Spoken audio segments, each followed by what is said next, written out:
Why do women stay in abusive relationships? Guys, we need to talk about this. This is serious in capital letters. And guys, this is your girl in Change and Excellence. I always tell you, if what you're looking for in life is change, growth, and excellence, then I am here. I'm your sister in the journey, and I'm doing this just for you. Let's do this. And today, the topic I want to speak about, men, guys, it's important. It's serious, and violence, abuse, women, most always you will hear these three words being mentioned together in the same breath, in the same sentence, because a majority of people in abusive relationships are women. That is, the majority of people going through abuse in marriages and in relationships are women. They are not men. So this is a conversation about women. I want to speak about 7 reasons why women stay in abusive relationships. So please don't start saying, oh, even as men we go through abuse. Talk about men too. No, this is a conversation about women. We'll speak about men another time. Yeah. And by the way, this is even up with statistics. A majority of people in enduring or going through abuse in relationships are women. So that's why we are speaking about women. And just lately we've had the case of, the very, very sad case of the gospel musician from Nigeria, Osinachi, who who died in the hands of her husband, brutally, like murdered, beaten to death, by her husband. And the abuse has been there for years. And she tolerated it, and what did, at the end of the day, she just lost her life. It's such a sad case. I don't even want to think about it. And many others that happened. Not just that, even if you look at your township or your village or where you come from, you probably can point up, and say, point a finger at a family or a homestead and say, there's usually abuse or violence, domestic violence here. So these are cases that are happening in our society, and that's why we need to speak about it. And for women, why do women stay? So, and let me also say this, I'm not saying this, speaking about this abuse to make anyone feel bad about themselves. In case you're going through abuse in your marriage or in your relationship, I'm not saying this so that I make you feel bad about yourself, you feel to make you feel ashamed of what you're going through. No, this is not the point. I just want to bring an awareness or a consciousness of why is it that women stay, so that you can also maybe start to see 1 or 2 things maybe in your own relationship, in your own journey, in your own story, and also so that you can be able to make the right kind of decision on the next action to take. Okay, so it's not to make anybody feel bad. So the first reason, before I go to the first reason, you see, abuse, when we speak of violence, it doesn't just start as a slap. It's always a process. Domestic violence is always a process. It starts from emotional abuse. There's emotional abuse. Somebody can just emotionally, be absent. They think it's okay to be emotionally absent to you. They don't care what you feel. They don't care what you say. They don't care what you will feel. They just don't care about your feelings anymore. So it starts from their emotional abuse. When they realize they're not breaking you, it gets to mental abuse. They try to get into your mentals, and then from there, it comes to verbal abuse. A man calls you names. They call you names. They insult you. They tell you and print up words and what have you. A man who is that verbally abusive, chances are it will turn to or it will escalate into physical abuse. So physical abuse, you see, it's a process. It's coming from somewhere, and there's somebody who says that domestic violence is usually a choice. It's really a choice even for the woman. There's somebody who was saying that, and if you look at it, it's true, because it has come from somewhere. You saw it. You say, that man used to do this today. He even beats me. He never even used to, even if he used to make me feel bad, emotional abuse and what have you, call me names, but he never used to beat me. Now he beats me. So there's somebody who say emotional, domestic violence or abuse is a choice. And I think when you look at it, it's actually true. It is happening. You're going through it, and we choose to stay. But let's look at why we stay. Let's look at why we stay. Number 1, women will stay because of emotional control and bonding.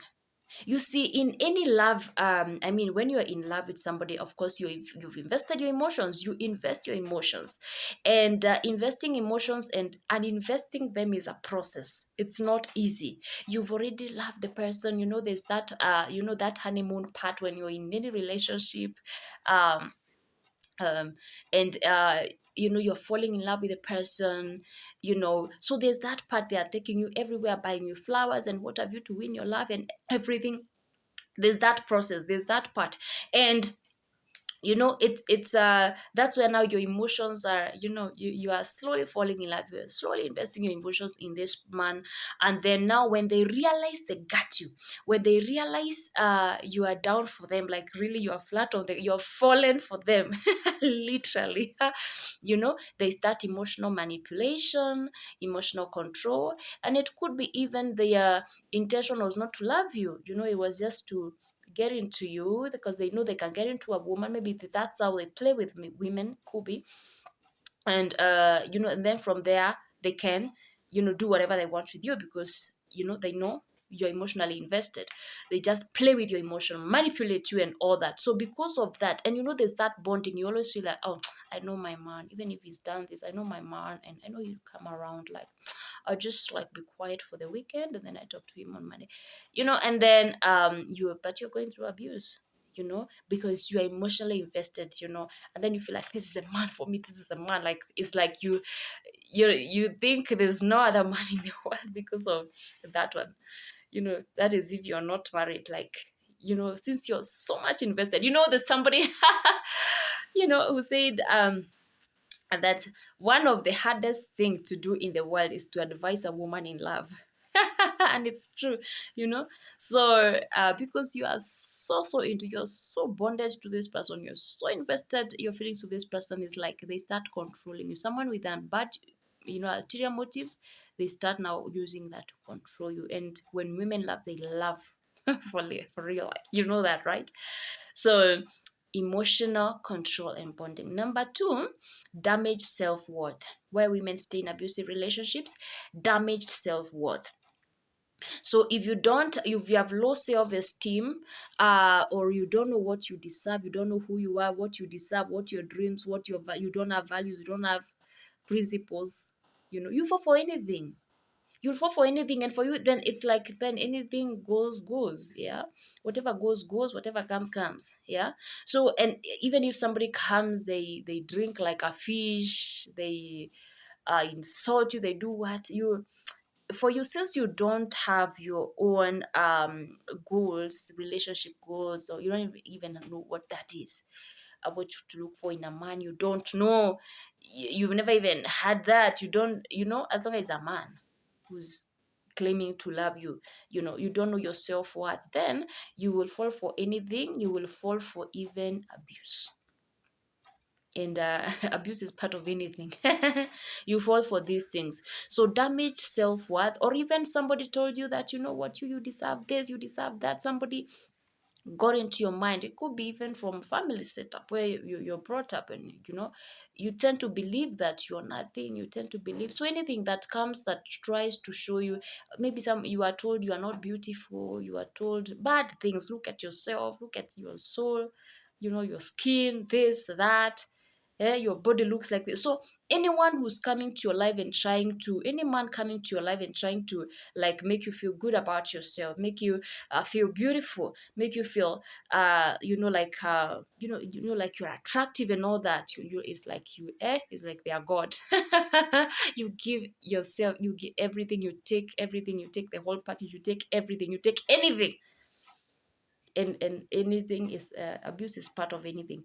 So damage self-worth. You need to have your values and your principles, and that's why people will respect you. Men will respect you because you have values, because you have principles. These are my non-negotiables. This is who I am, this is what I value, this is what I can take, this is what I can't take, and here you have crossed the line. And I know in a relationship, it's in a relationship, it's people coming together. You have different personalities, different likes, different preferences, and all that. But you come together and say, okay, I can take this, I can't take this. Where can we tolerate? Where can we work together, work it out? Where can we, and all that. If you don't come with that kind of thing, that this is who I am, I have my boundaries and all that, then somebody will overstep your boundaries, and you find this kind of situations of abuse happening. So beware of that. So number three, why women stay in abusive relationships is blueprint from family upbringing.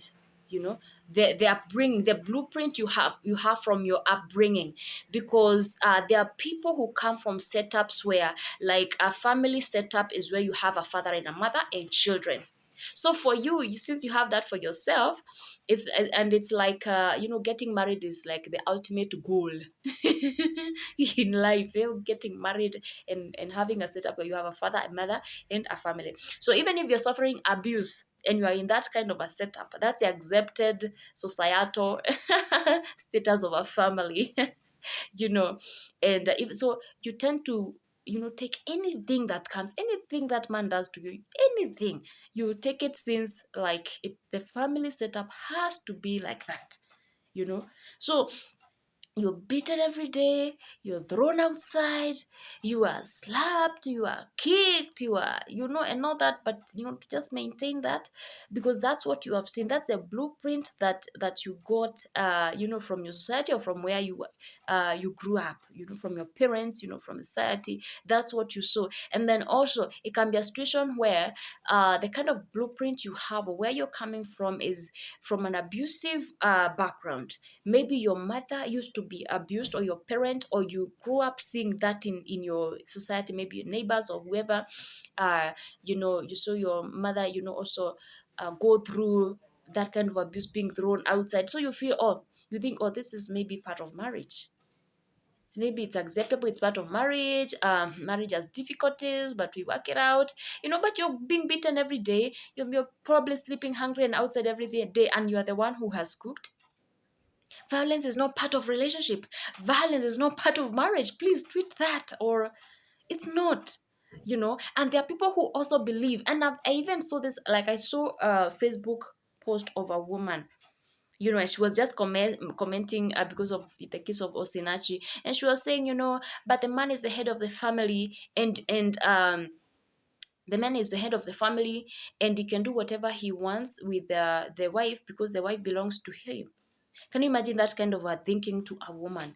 That means she would allow the man to do anything to her, because she believes she's a property of the man. So this man, even if he wants to slap her or place a hot cooking pot on her face, she's property to the man. There are women who actually believe that. There are women who will even believe that, if a man has never, if your husband has never slapped you, if your husband has never beaten you, he doesn't love you. Beating is not a show of love. So, like, somebody slapping you, that's like a show of love. Are you serious? That's not true, my friend. That's not true, my friend. If that's the kind of thing that you believe. And violence is not part of relationship. Violence is not part of marriage. Please do not accept it as part and parcel as your lot in life. Don't accept it at any cost. And that's why I was going back to know your worth, know your value. And I said, if you don't know your value, you don't know what you deserve, you live below your privileges. So I'm speaking about the blueprint that you've grown up with. It can also affect the way you handle your relationships, when you're an adult. So that's number three. And number four, children. Of course, children. So people will say, oh, you're because of the children. As long as he doesn't touch his children, for me, I'm good. As long as he's educating his children, as long as he's providing for his children, for me, I'm good. You are good, what? And you're beaten every day? You are not good. You are not good, it is not well. It is not well, because your life matters. And if it's a case of extreme, it's a case of life threatening violence, like, it's this violence is life threatening. And you see, the thing is, the way this violence happens, it's not like it's every day. Sometimes why women will also stay, let me say, now that it has come to mind, is because this violence is not coming every day. Like, this person is not beating you every day. Maybe he will beat you this week. It's not like every day. Yeah? And then maybe he goes where he goes, comes back again after some time, you know, and maybe after some days or weeks comes and beats, beats you or does something bad to you to just hurt you, throws something at you. So since it's not like every day we say, oh, I can manage life, I can survive, I can, you stay there. And, because of the kids, so you stay, you know, and, we say, oh, I don't even have money. That's the other thing, financial constraints. I don't have money. This man, is educating the children, he's paying the school fees, he's providing the food and everything, so if he's doing that for me, I'll stay for the sake of the children. And this is not beating me every day, it's just like sometimes, so we end up staying. Yeah, but knowing that someday it's coming, it's at the corner, it's coming. It's a very depressing thought and sorry thought, and we stay there thinking, oh, this is my man, I know he will change and all that, and then he doesn't, and it just gets worse every time. And when you try to show that now you know your rights, you can go, you can leave, they become more violent, they come at you harder, they want to hit you harder, they show more violence. So because of the children, you stay, because you're wondering, now if I take these children and go, where will I go with them, they're like that. So you end up staying because of the children. But I think it's also important that we also know how to protect ourselves. I think it's very important, just know how can I be safe, how do I protect myself, so that we don't end up losing your life and leaving these children there, with this man. And are the children safe, even if are the children safe, so I think it's something to think about in case you're in such a situation, or somebody in such a situation. But women want to stay because of the children. And then number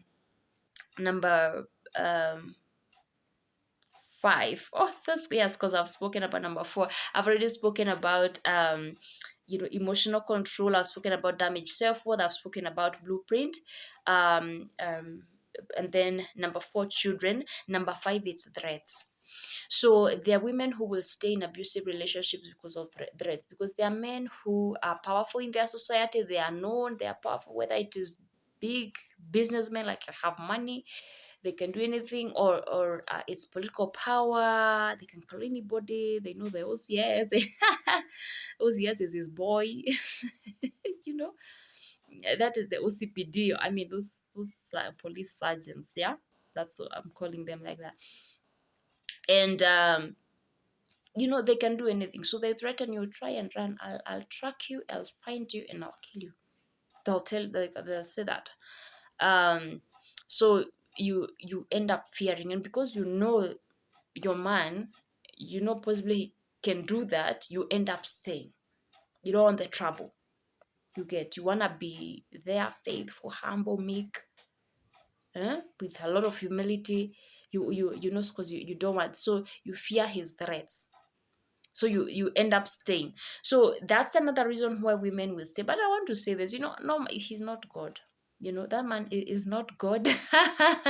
He's not God. So don't be, fear. Don't fear. If a situation is life threatening to you, he hit your head the first time, he hit your head again, he hit your head against the wall again, the fourth time, it may be fatal. So this man is not God, and it doesn't mean that you shouldn't fear threats. As long as your life is under threat. It's always good to find a way to be safe. um that's number 5. Number 6 is judgment from friends.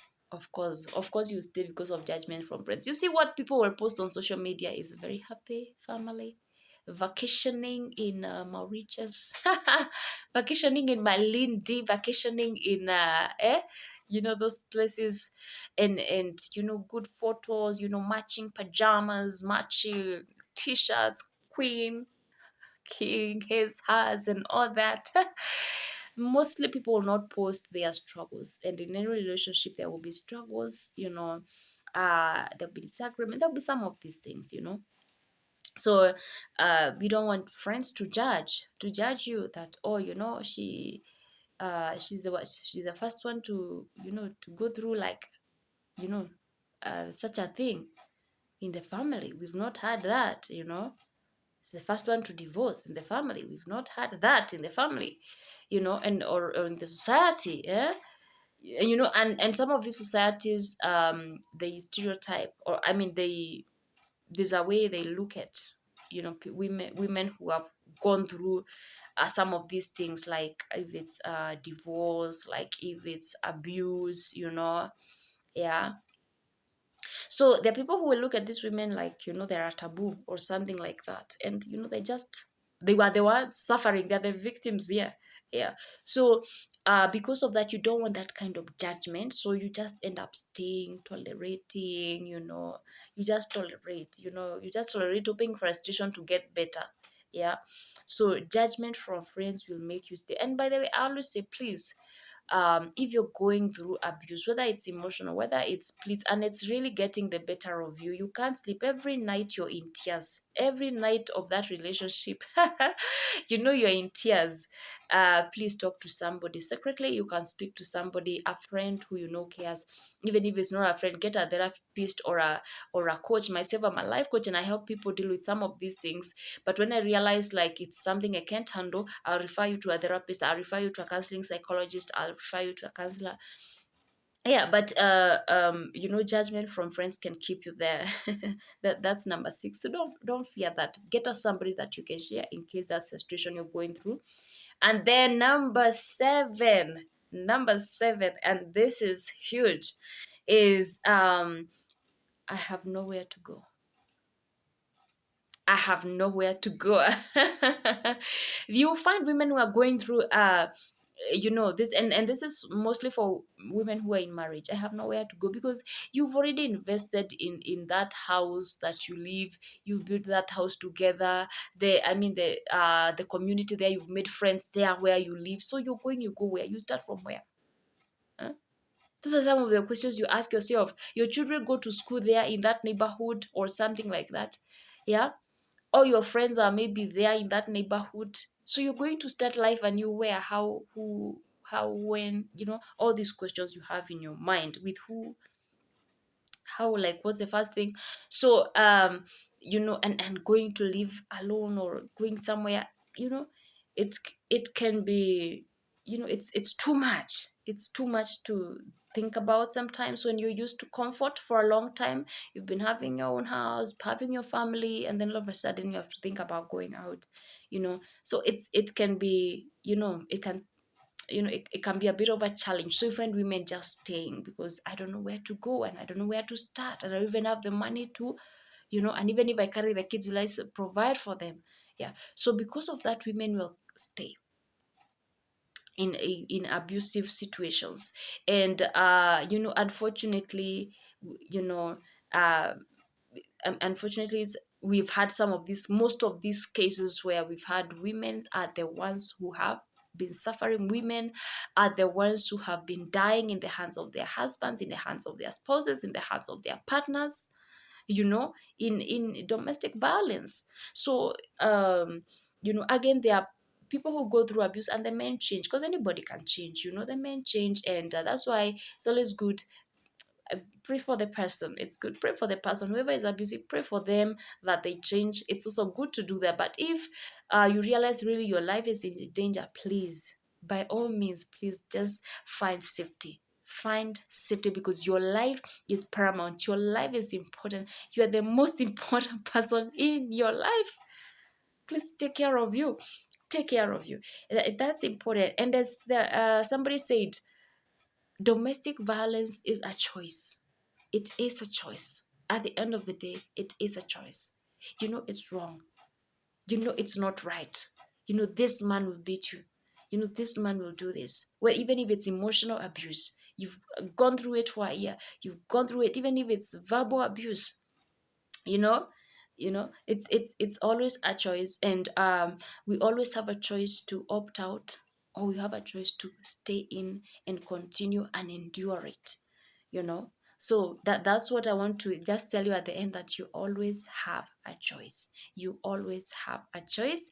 And I hope that this video has been of help to you. We'll do more videos on emotional, I mean, on abuse, on domestic abuse. We'll be doing more. So kindly just check, and I hope please you subscribe. Let me know if you have gone through any kind of abuse. I'll be giving a personal story as well. I won't tell you about what, but please be on the lookout. Subscribe to my channel, and turn on the notification bell so that you see when I post. Thank you so